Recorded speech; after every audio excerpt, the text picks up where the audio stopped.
ഞാൻ എറണാകുളത്തെ CPIM LDF തീരുമാനിച്ചതനുസരിച്ച് വന്നതാണ്.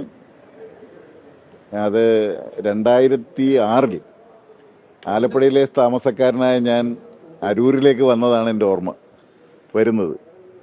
അന്ന് ബഹുമാനപ്പെട്ട ഗൗരിയമ്മ 50-ഓളം വർഷങ്ങളായി തുടർച്ചയായി പ്രതിദാനം ചെയ്ത മണ്ഡലമാണ് അരൂർ മണ്ഡലം. ആ മണ്ഡലത്തിലേക്കാണ് ആലപ്പുഴയിൽ നിന്നും എന്നെ അരൂരിലേക്ക് CPIM LDF അയച്ചത്. ആ വിജയം പിന്നീട് 4600 വോട്ടിന് ജയിച്ച ഞാൻ പിന്നീട് 16800 വോട്ടിൻ്റെ ഭൂരിപക്ഷമായും പിന്നീട് അത് 38,519 വോട്ടിൻ്റെ ഭൂരിപക്ഷമായും ഉയർന്നു. അരൂർ മണ്ഡലത്തിൽ നിന്ന് ആലുവയിലേക്ക് ആകെ ഒരു 29 കിലോമീറ്ററിന് ദൂരേ ഉള്ളൂ. എല്ലാം അരൂര് എന്ന് പറഞ്ഞു കഴിഞ്ഞാൽ, അരൂർ ചേർത്തല താലൂക്കൊക്കെ എന്ന് പറഞ്ഞു കഴിഞ്ഞാൽ എല്ലാം ആലുവ പ്രദേശക്കാരാണ് കൂടുതലും. ബന്ധുമിത്രാദികൾ അങ്ങനെ വളരെ അടുത്ത ബന്ധമാണ്. അപ്പോൾ ആ ബന്ധം കൂടുതൽ ഊട്ടിയുറപ്പിക്കുക LDF അല്ലാതെ വേറെ മറ്റാരുണ്ട് എന്നുള്ളത് കൊണ്ട് തീർച്ചയായും അത് ഉജ്ജ്വലമായ വിജയമായി മാറും.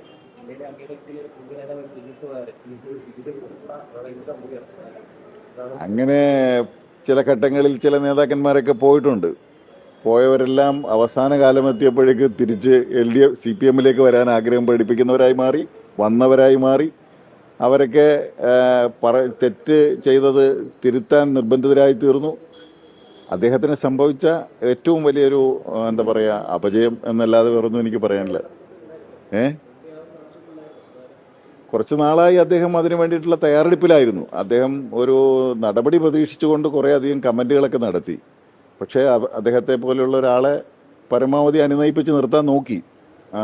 പക്ഷേ അദ്ദേഹം വളരെ കാൽക്കുലേറ്റഡായിട്ട് അപ്പുറത്ത് നിൽക്കാൻ തീരുമാനിച്ച് തന്നെ ഉറപ്പിച്ചായിരുന്നു അദ്ദേഹത്തിൻ്റെ നീക്കങ്ങൾ. ആലുവയിൽ ഞങ്ങളിപ്പോൾ ഏറ്റവും കരുത്തനായ സ്ഥാനാർത്ഥിയാണ് നിർത്തിയിട്ടുള്ളത്. ആരിഫിന്റെ പേര് കേട്ടപ്പോൾ തന്നെ കോൺഗ്രസ്സുകാർക്ക് വല്ലാത്ത പ്രയാസമായിക്കാണ്. ആലുവയില് വല്ലാത്ത പ്രയാസമായിക്കാണ്. ഒരു സംശയം വേണ്ട, ആരിഫ് ആലുവ തിരിച്ചു പിടിച്ചിരിക്കും. ഏറ്റവും കരുത്തനായ സ്ഥാനാർത്ഥിയെ നിർത്തിയിരിക്കുകയാണ്. ലോകത്തെവിടെയായാലും ഏത് സമയത്തും 24 വാർത്തകളും ഓഗ്മെന്റഡ് റിയാലിറ്റി പാക്കേജുകളും എക്സ്പ്ലെയിനറുകളും വിശദമായി കാണാൻ ഞങ്ങളുടെ YouTube ചാനൽ നിങ്ങൾക്ക് സബ്സ്ക്രൈബ് ചെയ്യാം.